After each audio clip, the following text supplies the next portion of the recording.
दिन एक जंगल में एक पशु अदालत स्थापित की गई। उस दिन लगभग सभी जानवर एक साथ अदालत की निगरानी कर रहे थे। लेडी चिकन एक एक करके शिकायत लिखने के लिए डेस्क पर थी और उसने अपना चश्मा पहन लिया ताकि कोई गलती ना हो। The trial of the 3 little pigs and the big bad wolf उसने अपने सामने कागज पर लिखा।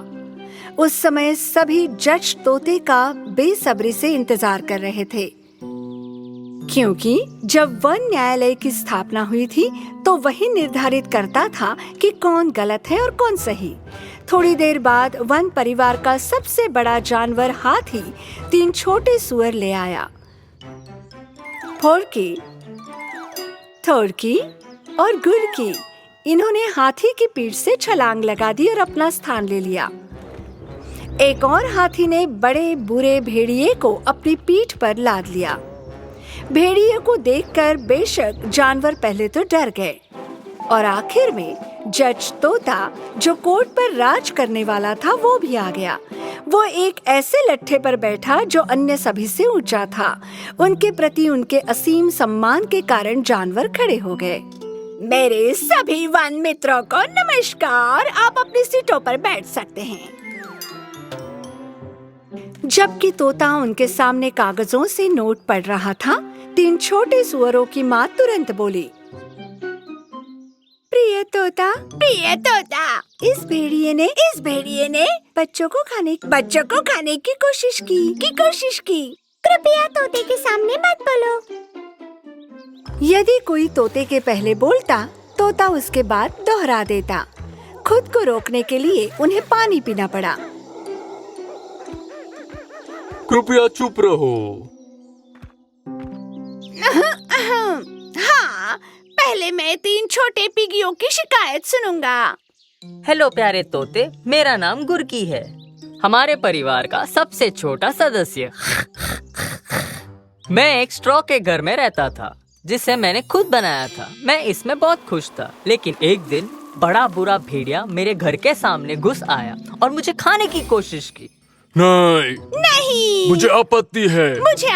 प्रिय तोता, कृपया अदालत के दौरान बिना अनुमति के ना बोले। सौभाग्य से हाथी ने तोते को अपनी सूंड से थोड़ा पानी दिया और दरबार वहीं से जारी रहा जहाँ से उसने छोड़ा था। सुअर परिवार के साथ चलते हैं। प्रिय तोता, जो भेड़िया आप देख रहे हैं वो मेरे लकड़ी के घर के सामने आया और मुझे भी खाने की कोशिश की। इसीलिए हम अपनी जान बचाने के लिए अपने भाई पोर्की के पास भाग गए। लेकिन दुष्ट भेड़िया नहीं रुका। प्रिय तोता, वो मेरे घर भी आया था। जंगल के नियम के अनुसार कोई किसी के घर में बिना अनुमति या बिना बताए प्रवेश नहीं कर सकता। हाँ, बिल्कुल ठीक है, नहीं करना चाहिए। ये बिल्कुल स्वीकार्य नहीं है।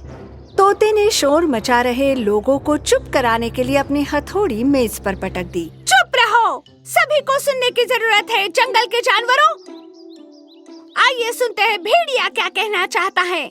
सबसे पहले सभी वन जानवरों को नमस्कार।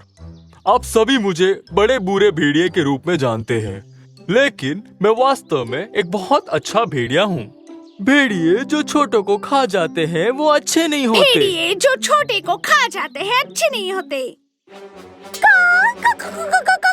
बिना अनुमति के ना बोले। जब तोता अपना पानी पी रहा था, भेड़िया बता रहा था कि क्या हुआ। जिस दिन घटना घटी, मैं सुबह जल्दी उठा। मैंने घर पर अच्छा नाश्ता किया। तो तुमने नाश्ते में क्या खाया? मैंने स्ट्रॉबेरी को हेजलनट पेड़ की पत्तियों के बीच रखा और उन्हें खा लिया सर। फिर मैं जंगल में थोड़ा टहलने चला गया। उस समय मैंने सुअर गुरकी द्वारा बनाया गया स्ट्रॉ का घर देखा। घर बिल्कुल भी पक्का घर नहीं लग रहा था।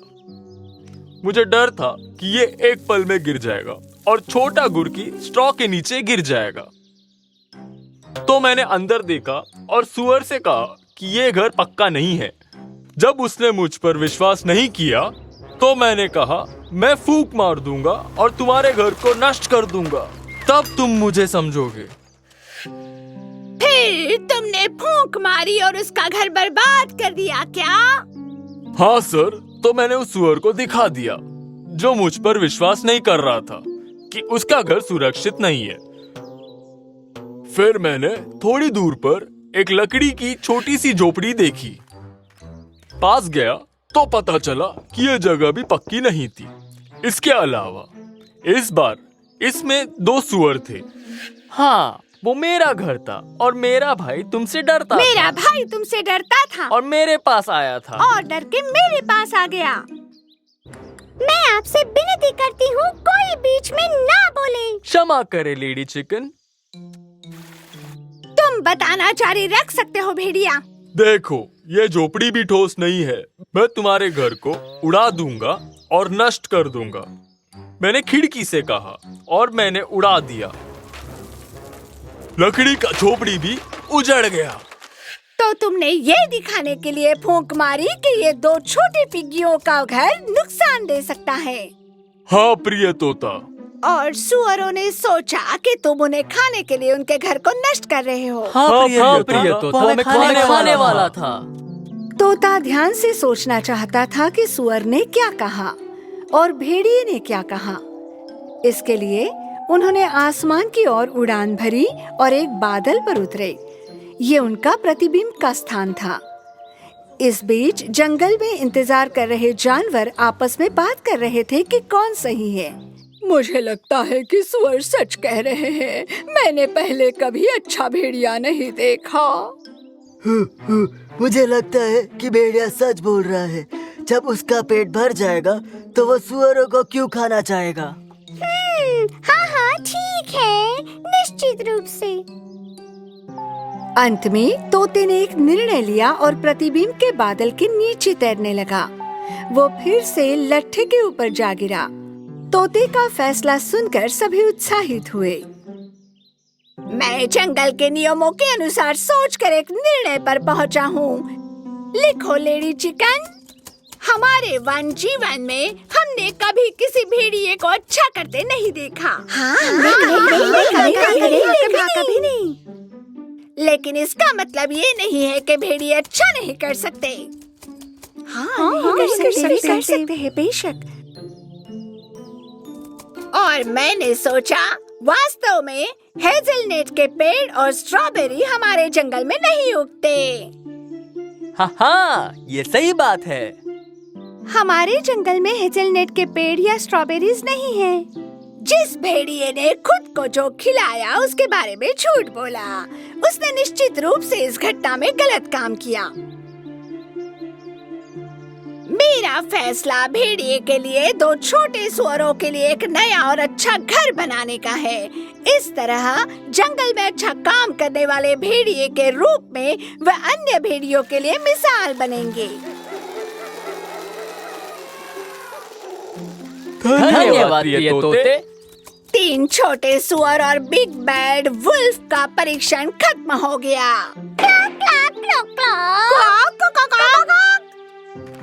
इस प्रकार जंगल के सभी जानवर समझ गए कि कौन सही था और कौन गलत। उस दिन के बाद सभी वन नियमों का पालन करते हुए सुख शांति से रहने लगे।